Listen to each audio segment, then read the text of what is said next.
رمضان كريم marka horeysa bil barakeysan ku jira ummadda reer Soomaaliland iyo ummadda Islaamka waxaan leeyahay kulligood Ramadan Kariim su'aashaadi weydiistay hadaan noqdo ummadda reer Soomaaliland shacab weynaha yariyo weyn Sheekh Shariif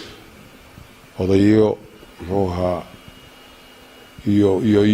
hal doorka dalka waxaan leeyahay kulligiinba waxaanu nahay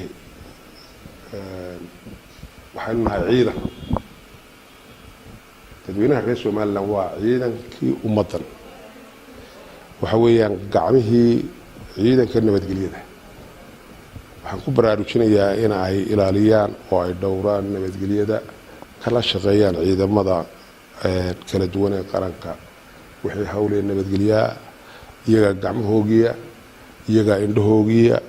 iyaga dhagahoogiya waxaan leeyahay la shaqeeya ciidanka wax la wixii dareentaan ama ruuha ogaataan la soo socodsiiya ciidanka qaranka aynu wada ilaashada nabadgelyadeena waxaanu xareeraha waxa inaga xigaa wax weeye يعني dhibaato badan baa dhinacyada inaga wareegsan oo inaga gadaaman sida daraadeed inuu ka tabaabashaysanaa loo baahan yahay dhibaatooyinka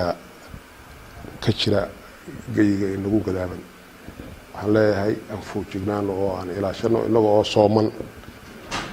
tana aan u dhaga nuglaano oo aan la shaqeyno muxuu ahaa ciidamada nabadgelyada. Assalaamu calaykum waraxmatullaahi wabarakaatuh.